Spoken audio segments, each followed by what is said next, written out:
Bonjour, aujourd'hui je vais vous montrer comment on fait pour résoudre ce problème de chimie. Donc, la question c'est calculer le bilan énergétique, la chaleur de réaction en kilojoules de la réaction en vous référant au tableau 1 et 2 de l'annexe 3. Donc ici. Donc dans le fond, la première étape, ça va être d'identifier les liaisons dans les réactifs puis voir ils produisent combien d'énergie, donc de chaleur. Fait qu'ici, la première molécule, ça va être le C2H2. Fait qu'on a deux liaisons de CH simple, puis une liaison de C avec C. Fait que dans le fond, on sait que le CH, ça produit 412 kJ par mol, puis on sait ici que ça produit 837 kJ par mol.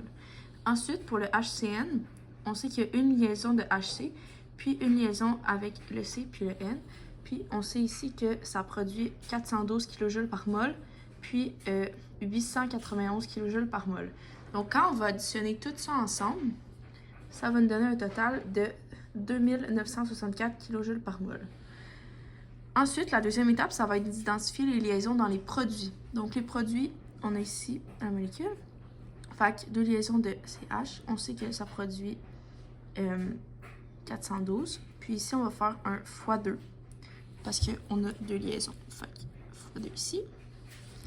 Puis ici, en fait, je ne l'ai pas dit en haut, mais aussi, il faut faire x2. Fait que parce qu'il y a deux liaisons. Ouais, donc ici, deux liaisons. Après ça, une liaison de C avec C. Fait que 348 kJ par mol. Ensuite, une liaison, ça l'équivaut ça, ça l'équivaut ça, ça l'équivaut ça, ici. Fait qu'après ça, on va faire le total de tout, puis ça va nous donner 3089 kJ par mol. Puis, pour avoir la chaleur de réaction à la fin totale, tu sais que ton delta H de la chaleur, tu vas faire tes réactifs moins tes produits.